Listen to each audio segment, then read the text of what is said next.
मैं राजस्थान से BLS आया हूँ अभी, और रॉबिन भैया ने मेरा वीज़ा अप्लाई किया था स्पेन से। अभी दोस्तों देखते हैं क्या निकलता है। अभी देखिए passport,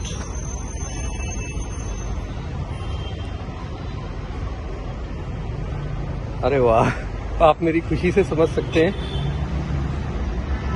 Spain 1 year validity, multiple entry, 90 days stay. वाह रॉबिन भैया, सैल्यूट है आपको। Hello friends, welcome back to the channel. मैं रोबिन दीवाना आपका स्वागत करता हूं भाई। इस वीडियो में हम बात कर रहे हैं अप्रूव्ड स्पेन के टूरिस्ट वीज़ा के बारे में। वीडियो आपने देख ही लिया भाई, पता चल ही गया होगा आपको कि वीज़ा अप्रूव हुआ है रिसेंटली, और मैंने स्टोरी डाली थी इंस्टाग्राम पे, तो बहुत सारे लोगों के कमेंट आए उसके बाद। तो स्पेन के टूरिस्ट वीज़ा के बारे में हम बात करें इस वीडियो में पूरी, क्या डॉक्यूमेंट्स हैं, क्या प्रोसेस है अगेन, और अभी के टाइम में लेटेस्ट ट्रेंड क्या है। उसके बाद आप लोगों को, अगर आप अप्लाई करना चाहते हो तो कैसे आपको अप्लाई करना है वो चीज़ आपको पता चल जाएगी। आप लोगों के सवालों के जवाब इस वीडियो में आपको मिल जाएंगे। स्पेन का अभी के टाइम में ट्रेंड के हिसाब से क्या आपको अप्लाई करना चाहिए कि नहीं करना चाहिए। सेकंड चीज़, जो सबसे मेन चीज़ है कि बहुत सारे लोग क्या सोचते हैं कि यार हमें ना ज़्यादा टाइम के लिए वीज़ा मिल जाए, ऐसा कुछ हो जाए, फिर ऐसा कोई ट्रिक या फिर ऐसा कुछ लगाओ कि ज़्यादा टाइम के लिए मिल जाए। और इनको, जिनका वीज़ा अप्रूव हुआ है, इनको मिला है 1 साल का, वो भी मल्टीपल एंट्री। आपने देख लिया है, तो मैं थोड़ा सा आपको दिखा भी देता हूँ भाई कि इनको जो वीज़ा अप्रूव हुआ है वो हुआ है इनका 1 साल का सीधा मल्टीपल एंट्री वीज़ा, आप देख सकते हो। और जो मैक्सिमम स्टे है वो 90 डेज़ का स्टे इनको दिया गया है। ठीक है, तो ये इनका वीज़ा था भाई।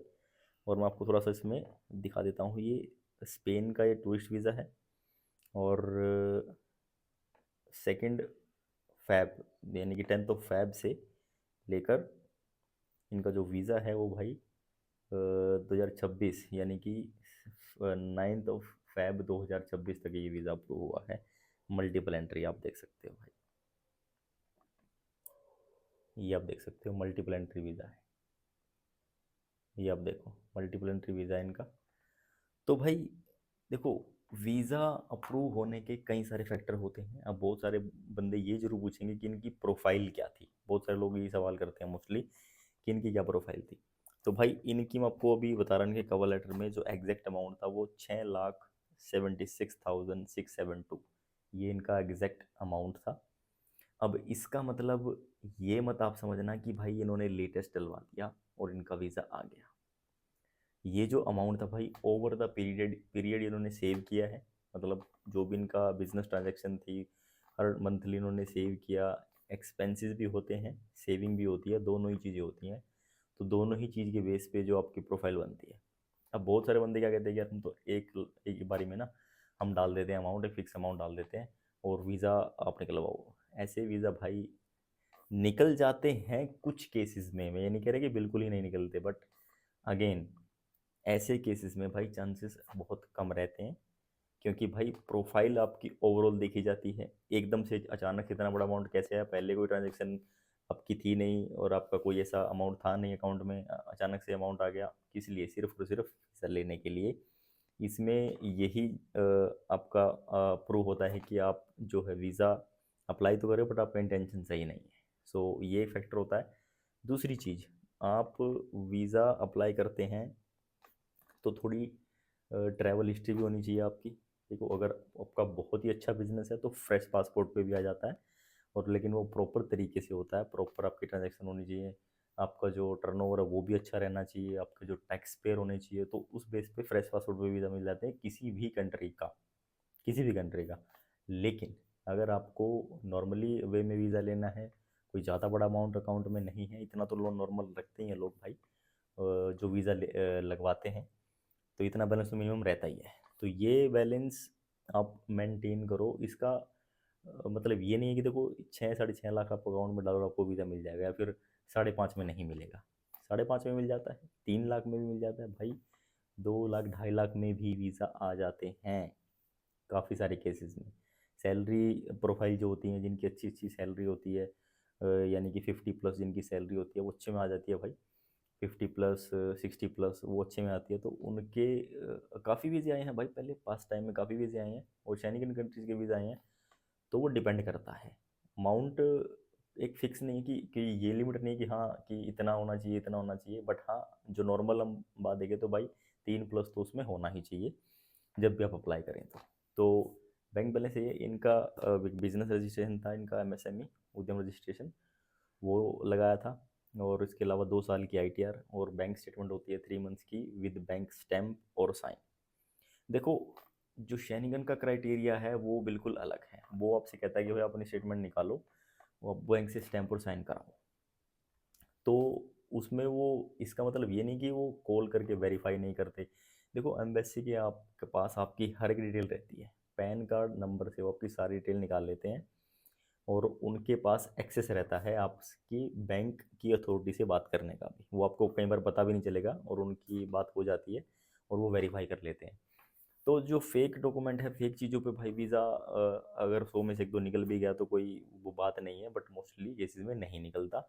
आप भी इस चीज़ से अलर्ट रहो कि भाई वो थोड़ा सा प्रॉब्लमेटिक है, वो आपके लिए सही नहीं। तो अपने जेन्युइन डॉक्यूमेंट पे, अपने जेन्युइन डॉक्यूमेंट पे काम करो, प्रोफाइल पे काम करो, तभी वीज़ा मिलेगा भाई। 1-2 कंट्री की आपकी ट्रैवल हिस्ट्री, जैसे इन्होंने एशिया में कुछ कंट्री ट्रैवल कर रखी थी, मैं आपको बता भी देता हूँ। इन्होंने जो मोस्टली कंट्री जो इन्होंने ट्रैवल करी थी, जैसे कंबोडिया, वियतनाम, इंडोनेशिया, थाईलैंड वगैरह, तो यही कंट्रीज़ इन्होंने ट्रैवल करी थी, ये ट्रैवल हिस्ट्री थी इनकी। और अगर मैं बात करूँ कि भाई अगर नॉर्मल कोई लोग हैं, अगर वो कोई शेंगेन वीज़ा अप्लाई करना चाहते हैं, तो क्या क्या डॉक्यूमेंट्स आपके पास होने चाहिए बेसिकली। सबसे पहले तो देखो, आपका एक बिजनेस या फिर सैलरी, ये दो चीज़, दो कैटेगरी होती हैं। अगर आप बिजनेस करते हैं तो भाई बिजनेस में एमएसएमई रजिस्ट्रेशन होता है, वो आप 110% कंसीडर किया जाता है किसी भी वीज़ा एप्लीकेशन डालने के लिए। तो उसको आप शो कर सकते हो। अगर आपके पास जीएसटी नहीं है, कोई प्रॉब्लम नहीं है, और कोई लाइसेंस नहीं है तो भी कोई प्रॉब्लम नहीं है। एमएसएमई एक वैलिड लाइसेंस है, बिजनेस लाइसेंस, जिसके बेस पे आप वीज़ा अप्लाई कर सकते हो। ठीक है, अगर वो नहीं है तो आप बनवा लो। और भाई अगर आपका फ्रेश पासपोर्ट है, बैलेंस उतना ज़्यादा आप नहीं कर सकते, तो आप थोड़ा ट्रैवल हिस्ट्री पे ध्यान दो, ट्रैवल हिस्ट्री बनाओ, ट्रैवल हिस्ट्री बनाने के बाद फिर आप अप्लाई करो। कोई ज़रूरी नहीं है कि आपका फर्स्ट अटैम्प्ट में मिल जाएगा, ये कोई ज़रूरी नहीं रहता। बड़े बड़े बिजनेसमैन हैं, उनके वीज़ा भी रिफ्यूज़ आते हैं भाई, जिनका करोड़ों का ट्रांजेक्शन मंथली में होता है, उनके वीज़ा भी रिफ्यूज़ हो जाते हैं, ये कोई बड़ी बात नहीं है।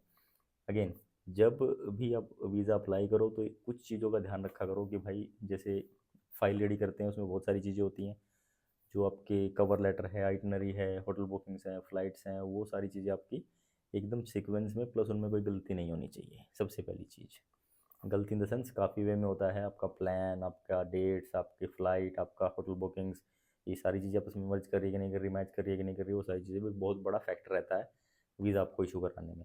तो ये कई सारी चीज़ें हैं जो मेरे हिसाब से बारीकी चीज़ें हैं, जो मोस्टली लोग गलती कर देते हैं। वीज़ा मिलना, मिल ही रहे हैं। देखो, आप लोग देख ही रहे हो ट्रेंड क्या है अभी। देखो स्पेन का भाई ट्रेंड जो है, अभी मैं आपको बोलूँगी 75% 80% के आसपास ट्रेंड है। लेकिन इवन 20% रिफ्यूज़ल भी है भाई, रिफ्यूज़ल के चांसेस भी हैं। हर एक बंदे का कोई 100% रिजल्ट नहीं रहता है, यह बात आप ध्यान रखो।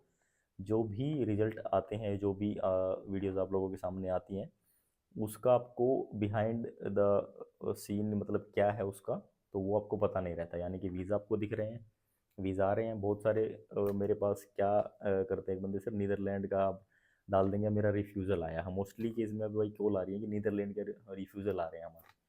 तो भाई नीदरलैंड डाल क्यों रहे हो आप, ये थोड़ा सा आपने देखा, कुछ कुछ स्टडी किया। सिर्फ वीडियोज़ में आपके सामने वीज़ा आ गया, इसका मतलब ये नहीं है कि भाई वो वीज़ा किस बेस पे आया है, क्या उसका फैक्टर है, क्या उसका रीज़न है। क्या पता वो किसी की अच्छी ट्रैवल हिस्ट्री थी, उसका वीज़ा हो। क्या पता किसी अच्छे बिजनेसमैन का वो वीज़ा हो। वो आपको ये नहीं पता कि उस बंदे की ट्रैवल हिस्ट्री क्या थी, उसके फाइनेंस क्या थे, उसकी आईटीआर क्या थी, टैक्सेबल थी कि नॉन टैक्सेबल थी, या फिर जिस बंदे का वीज़ा आया वो सैलरी पे था, तो सैलरी कितनी थी। कई तो सैलरी प्रोफाइल ऐसी होती है कि जिनका जो भाई कम से कम साल का 1-1 लाख रुपए टैक्स पे करते हैं। तो उनकी ऐसी प्रोफाइल पे वीज़ा क्यों नहीं मिलेगा, हंस के वीज़ा मिलता है। और बहुत सारे बिजनेस ऐसे होते हैं भाई, जो जिन्होंने लाख लाख रुपए या 50,000 रुपए ऐसे ही टैक्स भर देते हैं हर हर साल का, तो उनका वीज़ा क्यों नहीं आएगा, बिल्कुल आएगा भाई, उनके चांस ज़्यादा रहते हैं। 100% नहीं होता, बट स्टिल उनके चांस ज़्यादा रहते हैं। एक आध केस में रिफ्यूज़ भी हो जाता है। रिफ्यूज़ल का मतलब ये नहीं है कि आपको कभी वीज़ा ही नहीं मिलेगा। किसी और कंट्री ने आपका रिफ्यूज़ल दे दिया है, जापान ने, टर्की ने, किसी और कंट्री ने स्टैम्प भी लगा दिया है, घबराने की ज़रूरत नहीं है। Refusal is a part of process, travelling का पार्ट है भाई, आते रहते हैं, बट घबराने की ज़रूरत नहीं है। वीज़ा आप अप्लाई करो, प्रॉपर वे में करो। आज आपका रिफ्यूज़ हो गया तो घबराने की ज़रूरत नहीं है, कल मिल जाएगा। कल इन द सेंस अपनी प्रोफाइल पे थोड़ा सा काम करो, चेंज करो, जो चीज़ें पहले हुई थी वो मत करो, दोबारा कुछ चीज़ें डालो और उसको इम्प्रूव करो। प्रोफाइल को इम्प्रूव करके ही आप डालो, सेम एज इट इज़ दोबारा रीअप्लाई मत करना। प्रोफाइल में चेंज होना बहुत ज़रूरी है। तो चेंज जैसे आप करोगे तो डेफिनेटली कुछ ना कुछ बेनिफिट है उसको, आपको उसका ज़रूर मिलेगा भाई। ये चीज़ भी आप ध्यान रखना। जो भी चीज़ या फिर जो भी इंफॉर्मेशन आप कहीं से भी कलेक्ट कर सकते हो, उस पर थोड़ा सा डीप इन्वेस्टिगेशन करो, खुद रिसर्च करो, और जो प्रोफाइल आपकी रेडी हो रही है या फिर जिससे भी आप रेडी करवा रहे हो, वो प्रो कवर लेटर में उसको किस तरीके से रिप्रेजेंट किया गया है, वो चीज़ अब बहुत मैटर करती है। वो चीज़ भी आप देखा करो, नोटिस किया करो। आपको लगता है कि हाँ भाई सब कुछ ठीक है, आपको सेटिस्फाई होना भी बहुत ज़रूरी है। बहुत सारे केसेस में क्या होता है कि एजेंट आपको दिखाते ही नहीं है क्या कवर लेटर में डाला है, क्या बनाया है, कुछ पता ही नहीं होता। बट बड़ी कंट्रीज़ के लिए भाई आपको ये चीज़ पता होनी ज़रूरी है कि क्या मेंशन करा है, किस तरीके से मेंशन किया है। आपका लेट्स सपोज एक छोटा सा एग्जांपल देता हूँ कि आपका बिजनेस है ग्रोसरी स्टोर। तो my name is this and I have a grocery store and I am travelling to Spain, I am travelling to Switzerland, I want to travel to Italy, France, ऐसे करके।